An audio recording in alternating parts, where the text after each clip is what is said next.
welcome to Coffee with a Coder. This is our first episode. My name is Dan Fiore. I'm the Vice President here at North American Coding Laboratories. So we queried all the people on our social networks and wanted to see some of the most common questions that our customers had and people interested in thin film coatings and optics in general.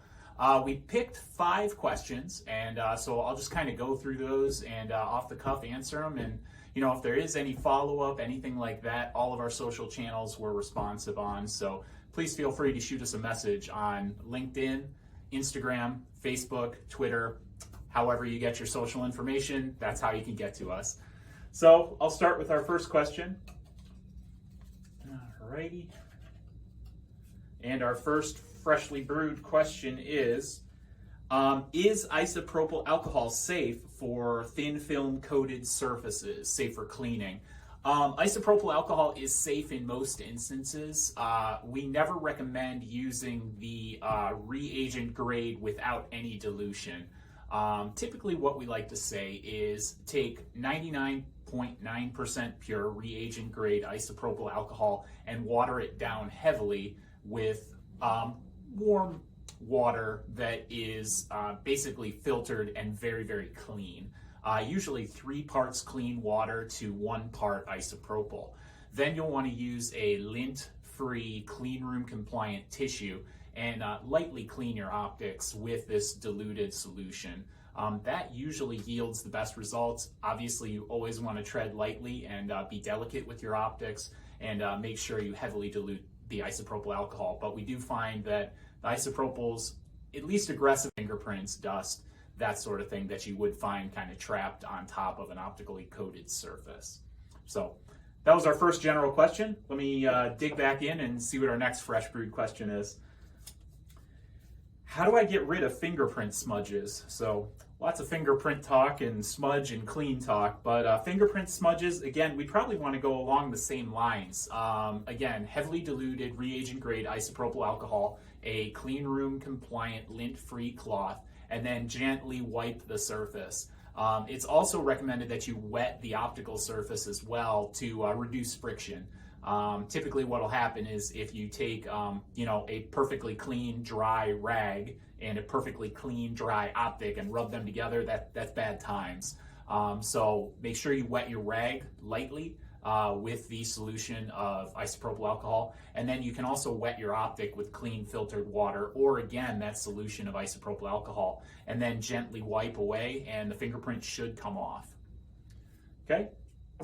Question 3 from our freshly brewed questions. Does the anti-print spray from Amazon really work for your phone screen? It works to a point, and it's anti-fingerprint sprays, aftermarket kind of sprays you're seeing now for touchscreens. They work to a point. The difference with a aftermarket treatment, like a spray-on treatment, versus a vacuum deposited oleophobic coating, which is anti-fingerprint, kind of synonymous, oleophobic and anti-fingerprint. The difference between the two is a permanent chemical bond. When you spray something on, you'd get on off of Amazon, it'll be real effective for maybe a day or so, maybe 2 days or so. What you get with an oleophobic coating is a permanent chemical bond to the substrate, be it the thin film coating or be it like a silica glass. So what happens there is permanent chemical cross-linking, and you never have to reapply an oleophobic coating. They don't lose effectiveness, and they last over time like any mil-spec thin film coating would. So really the difference between the two is efficiency. If it's a heavy touch surface, it's going to be handled, going to be cleaned all the time, like in a restaurant or something like that. You could probably get away with an aftermarket spray just because that surface is going to get pretty beat up. If it's a sophisticated optic that happens to be in like a humid environment or has semi-regular cleaning outside of a laboratory environment, you'd probably want to invest in an oleophobic or hydrophobic coating in that instance. That way you're minimizing the amount you have to clean it. It's a permanent solution, and you're never really going in and spraying, kind of an unidentified surfactant on your optic. That's always advisable. Right. Next question. What's the difference between hydrophobic and hydrophilic coatings? So hydrophobic, hydrophilic coating differences. Hydrophobic coatings, think of those like Rain-X on a windshield. Water hits the surface that's coated and it beads almost immediately, and then it just rolls to the edges of the lens. So phobic means it's fearing of water, and that's what's creating that bead and making it roll to the edges. Rain-X on a windshield effect, but again, it's a permanent chemical bond and you never have to reapply it.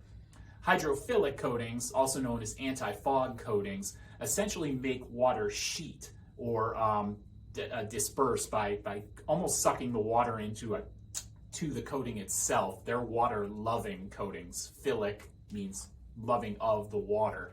So hydrophilic coatings, anti-fog coatings, that's going to make your water sheet. Hydrophobic coatings are going to make your water bead and roll to the edges. Occasionally, you can use them or in absence of one another. Sometimes people use a hydrophobic coating instead of a hydrophilic coating, but a lot of times if you're really looking to just disperse water from your coated surface, that's always a hydrophobic.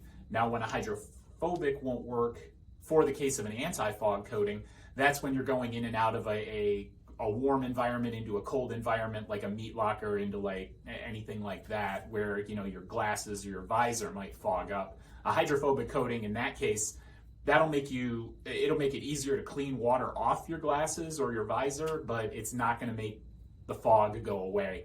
That's where a strict hydrophilic coating will be your best bet. So really the difference between the two: hydrophobic, as the ending says, phobic, it fears water, makes it bead, run away from the surface. Philic, it actually sucks it into the surface and makes it sheet across the surface and disperses kind of that vapor or that fog. So, all right, and then our final question, timely. What's your Super Bowl prediction, and why is Tom Brady going to win his 10th ring? So, yeah, I guess, off the topic of optics, it's the week before the Super Bowl. Tom Brady's going for his 10th win. The line on the game opened, Kansas City's a three-point favorite, which is pretty low.